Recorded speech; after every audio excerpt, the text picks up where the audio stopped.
I think certainly being focused on something that you're confident will have high value to someone else, and just being really rigorous in making that assessment, because people tend to, a natural human tendency is wishful thinking.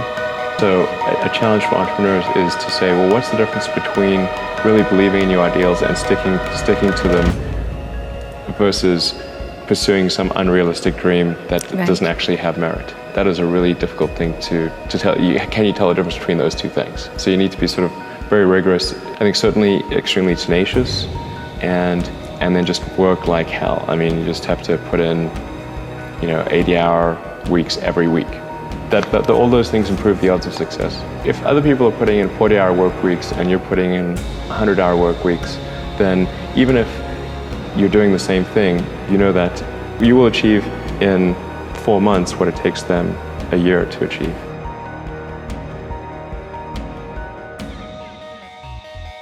When my brother and I were starting our first company, instead of getting an apartment, we just rented a small office and we slept on the couch. And we showered at the YMCA, and we're so hot up we had just one computer. So the website was up during the day, and I was coding at night. 7 days a week, all the time. So briefly had a girlfriend in that period, and in order to be with me, she'd have to sleep in the office. So work hard like every waking hour. It's the thing I would say, particularly if you're starting a company. And I mean, if you do simple math, say like, okay, if somebody else is working 50 hours and you're working 100, you'll get twice as much done in the course of a year as the other company.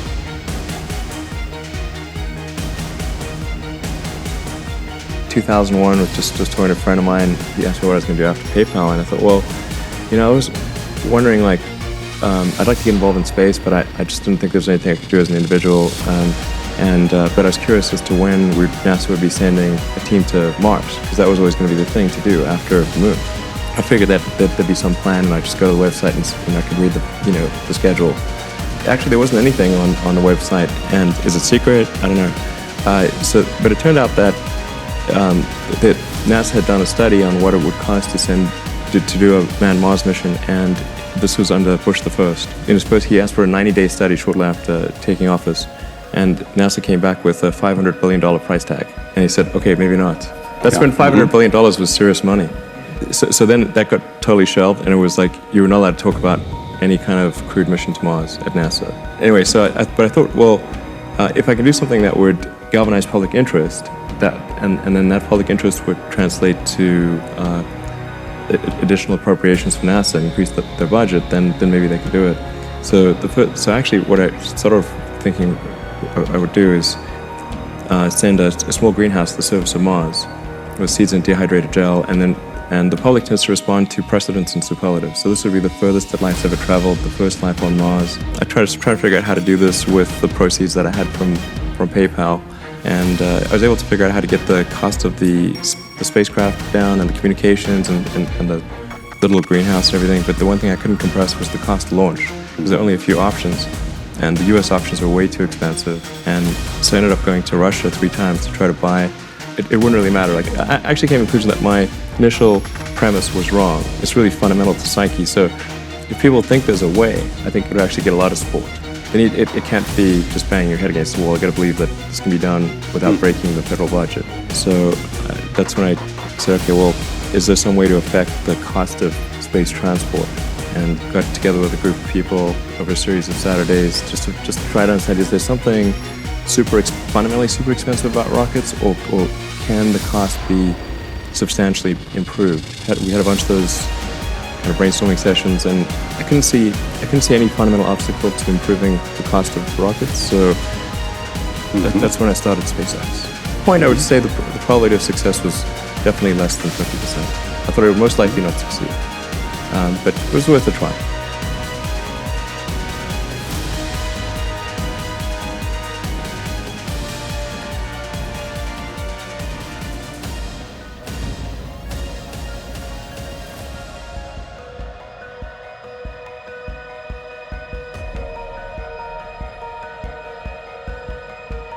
I love to talk about focus because I'm here to tell you we all got to stay focused. If we can stay focused on our life's work, if we can stay focused on our passion, I'm here to tell you just like a laser, we are dangerous. Remember, a laser goes in one direction, and I want you to understand that we can stay focused and go in one direction. You have no idea what you are capable of, and I'm here to tell you my job is to put money in your pocket, and I have seen the power of focus. What I want to talk about right now is called micro focus, and the analogy I want to give you is a bodybuilder. You know what? You know when you see a bodybuilder. There's a lot of ladies and guys walking around that are buff, but you know when you see a bodybuilder. And here's why. A bodybuilder wears tight clothes, so we know they're a bodybuilder. But I would too if I spent all that time in the gym developing my body.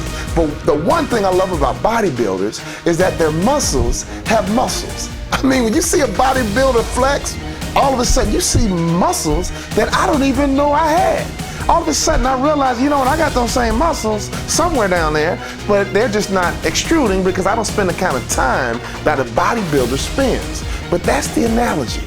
A bodybuilder is focused and their muscles have muscles. So here's what I want to talk about with micro focus. See, the one thing about business, the one thing about life, I love peak performers like you because the only way we can become the best in the world at what we do, we have to have micro focus. And when we have micro focus, just like that bodybuilder has muscles, your focus needs focus. And when we can have focus on our focus, before we know it, we can grow a developing business, and all of a sudden we can pay attention to the detail.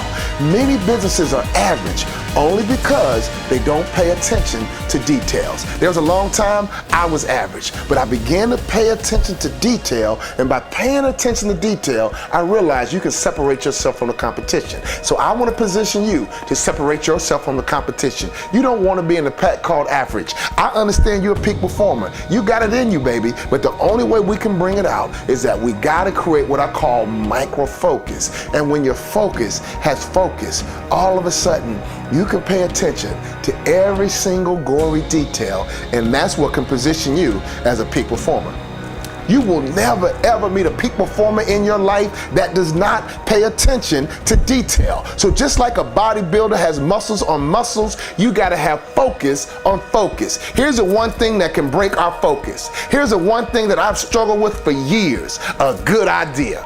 Entrepreneurs, business leaders, and business owners, beware of a good idea. I get conversations all the time. My mind is always working, and I can't even shut it off, but I gotta protect myself from a good idea. If you think about Jack Welch and how he built GE, he was really simple.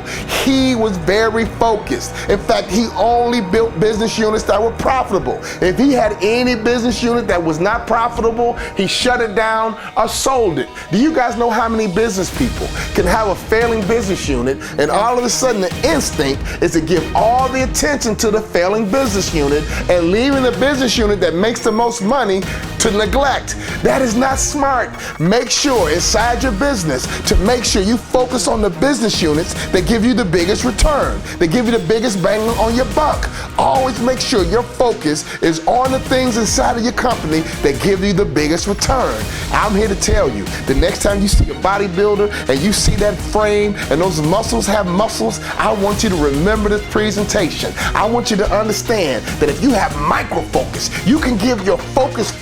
I'm telling you what, you can separate from the pack.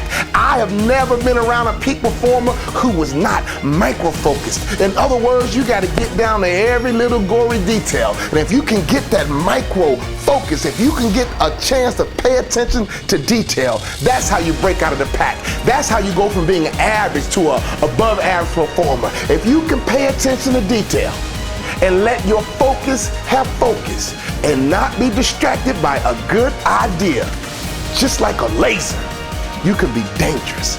And just by a laser, you can do anything you choose to do, because I believe with focus, you are unstoppable.